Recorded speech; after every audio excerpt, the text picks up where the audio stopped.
ট্রাম্পের বাজেটকে জঘন্য বললেন ইলন মাস্ক। কি এমন ঘটল যাতে দুজন বন্ধুর মাঝে চলছে এমন বিদ্বেষ? পদ না থাকায় কি ট্রাম্পের সাথে এমন আচরণ ইলন মাস্কের, নাকি আছে অন্য কোনো ঘটনা?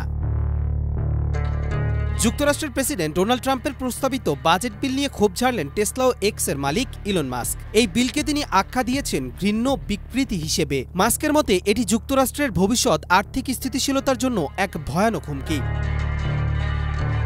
সম্প্রতি এক্সে দেয়া এক পোস্টে মাস্ক লেখেন, এটি অযৌক্তিক খরচে ভরা একটি অপ্রয়োজনীয় বিল। যারা এ বিল অনুমোদন করেছেন তাদের লজ্জিত হওয়া উচিত। ট্রাম্পের নীতিগত উপদেষ্টা হিসেবে কাজ করার পর পদত্যাগ করেন মাস্ক। এরপরই বাজেট ইস্যুতে এই প্রকাশ্য বিরোধিতা।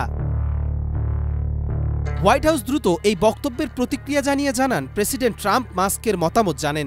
ওয়ালটন টেলিভিশন মাত্র 25,490 টাকায় পাচ্ছেন গুগল টিভি। তবে এতে তার অবস্থানে কোনো পরিবর্তন আসেনি। প্রেস সেক্রেটারি ক্যারোলিন লেভিট বলেন, এই বিল যুক্তরাষ্ট্রের অর্থনৈতিক অগ্রগতির জন্য অত্যন্ত গুরুত্বপূর্ণ।